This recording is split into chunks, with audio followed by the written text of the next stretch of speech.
All right, she told me something, and I don't know what it means. So you're gonna have to help me. We are a mechanical keyboard fanatic. They understood. So somebody explain to me, what does that mean? Oh, I mean, she's cool. All right, okay. So, like, you mean you don't like the laptop keyboards? You want the click. I want the ones that resemble a typewriter. Oh, okay. I want to have to press. I want to hear them. That's adorable. I like that you want them to resemble a typewriter when some of us had to work on typewriters. That's right. That's cute. You live in there. I even know you're not a set for print and press. You know how to do that? No. No, because I was with that dude Gutenberg, right? We were sitting there setting the presses up and stuff. So I go way back. That's old school. No, that's just old, baby. All right. No, that's really cool, though. We love to travel. We said we love the North Georgia mountains. That's it? Nobody else like the Georgia? Nobody? One other person. The moth lady likes that. Hell yeah. And this is a great fact. My question was, if Narando had a superpower, what would it be? Super annoying. No. No, she actually said it'd be like a Magneto type. Yeah. Right? But it would be reversed. Instead of attracting people, it would just repulse them. No, I didn't say that part. What? I'm just saying what you said. All righty. You ready, Miss Audora? Yeah, I am. All righty. Y'all get ready for a lot of smart talk by Miss Audora Chalker.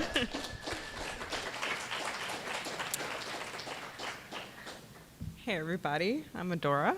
And I have been a lot of different things.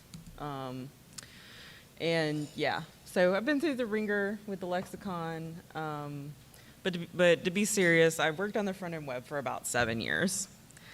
I grew up in the middle of nowhere, Georgia. But today I live in Atlanta, and I'm representing the kind of Atlanta contingent. So this talk has a little bit of a preamble to it.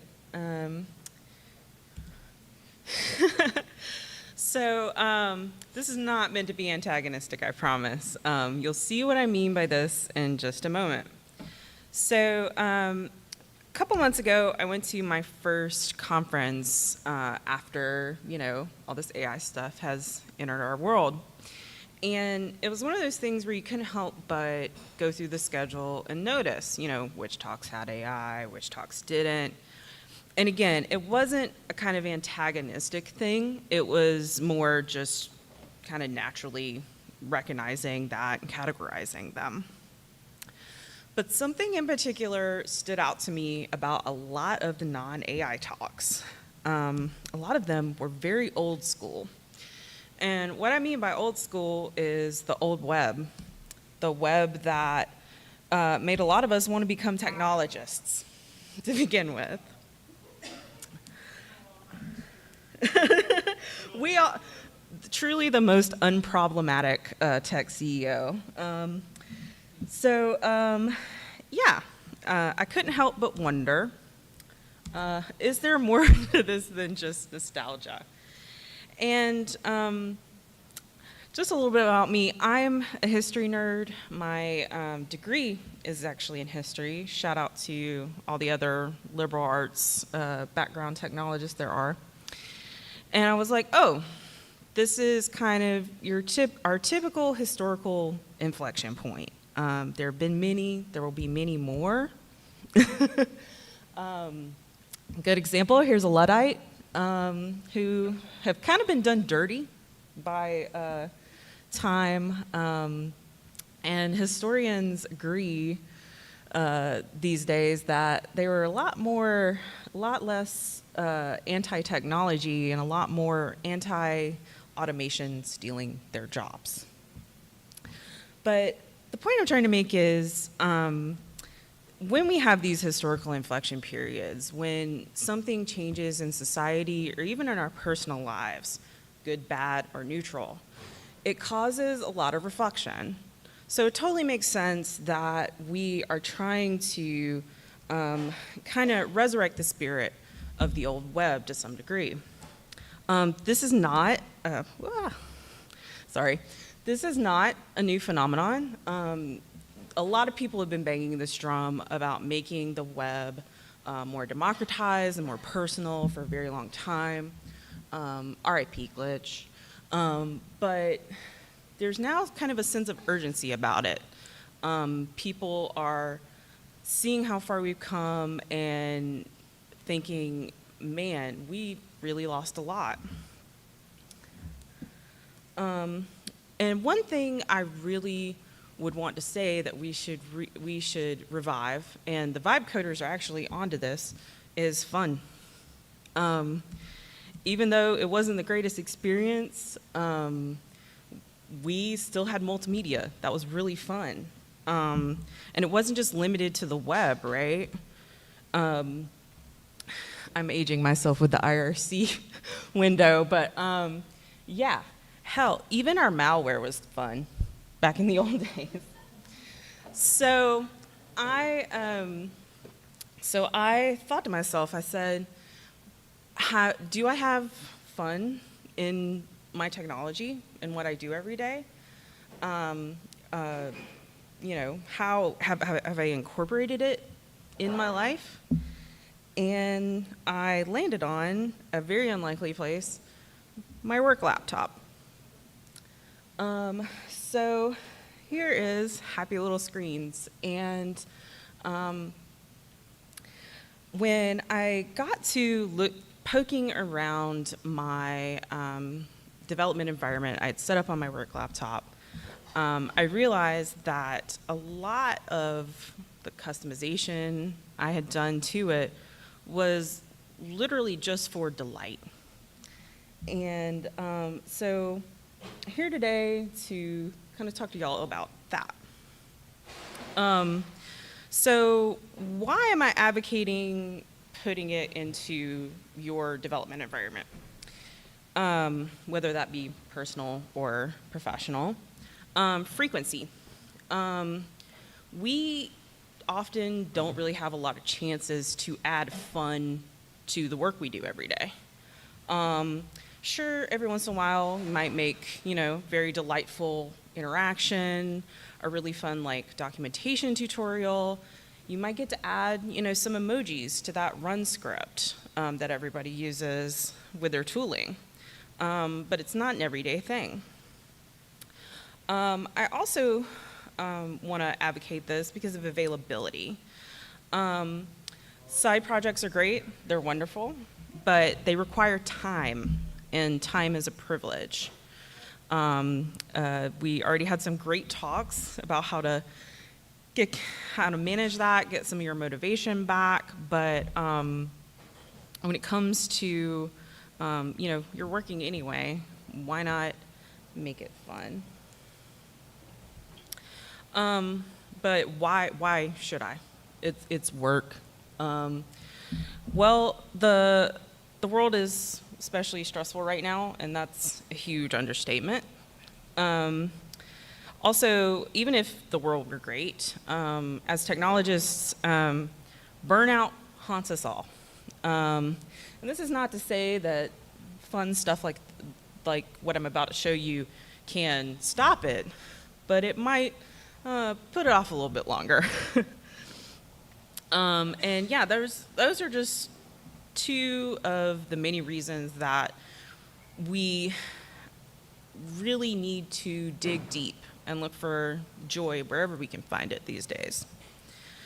So yeah, I'm about to go through some examples, and if you take anything from this talk, I just want you to start thinking about how you might tweak some of this stuff. Some of the things I'm going to show you are pretty much everybody's done or most people have done, but I just want you to, if anything, reconsider things, switch it up, try different things, see what works for you and see what doesn't. And for any of you that are neurodivergent, that's kind of your life already, right? You're trying to optimize to align with kind of dominant neurotypes. So some of these things might kind of seem accommodation-y or might seem like something that provides greater accessibility, and yeah, they kind of are. And then one last disclaimer before we start going through examples.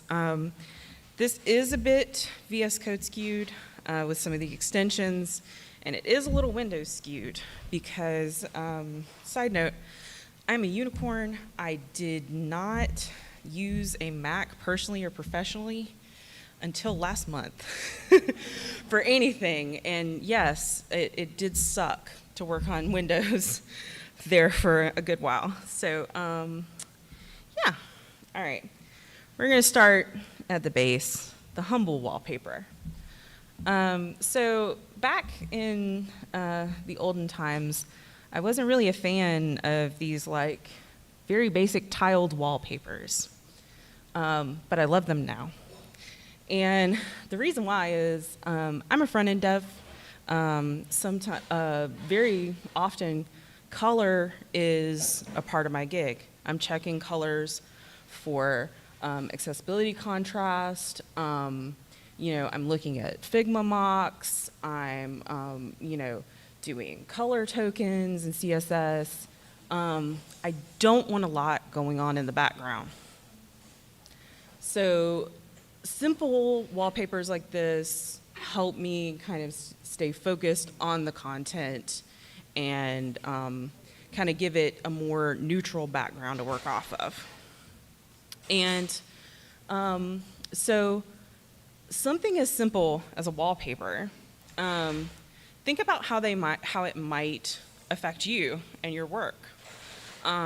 If you need kind of some busyness to get motivated, try animated or very complex wallpapers. It might kind of kickstart you, give you a little bit of motivation. Another classic is, your picture of your partner, your kids, your pets, the do it for them meme kind of idea. Whatever you need to trick your brain, do it. Another thing I want to talk about are fonts. I am a self-confessed font nerd, and even I was a little skeptical of how much difference a font could make when it comes to things like legibility and understanding. And you might be saying, well, where's the fun in fonts? Well, let me tell you, my favorite font of all time, I downloaded as a joke. It's a monospace version of Comic Sans, and I've used it for many, many years now. So yeah, moving on to your actual IED or editor of choice. People argue about light versus dark. I've never had that problem. I like too many themes, and I want to use them all at once. So if you're working in different repos, you should. I really like setting individual themes for every repo or like workspace, as they're called in VS Code. And it saves you the tiniest amount of time, visually grokking. Whether you have them stacked or whether you've got like a Windows preview or whether, you've got your mission controlling on a Mac. Another debate, tabs versus spaces.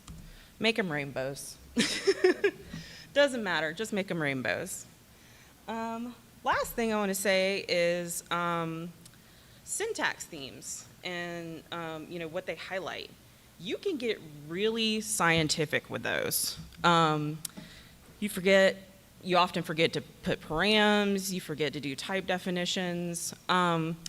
Get you a syntax theme that has a color you either love or hate, and you'll gravitate towards it. Your terminal. So yeah, you could do an entire talk on the terminal. I'm learning. Mac and Linux have been on that game forever.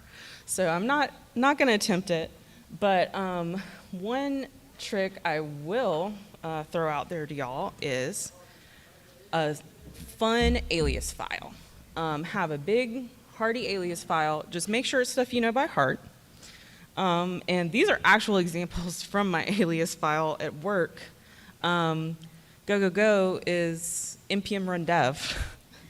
And then lint please is ESLint. It's kind of like, garçon, lint please, and then he tells you your dependency array is garbage.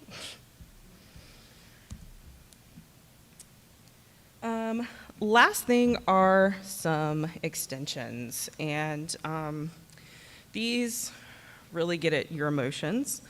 I use this one personally. It's very simple. It's just called cheer, and it cycles through a bunch of nice little motivational messages every time you hit save.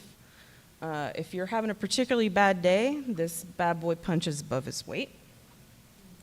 Now, I can't really endorse this one from a productivity place of productivity, but yeah, VS Code Pets. If you love Tamagotchis, yeah, get you one for VS Code. And then finally, if you need to get some anger out, I suggest power mode.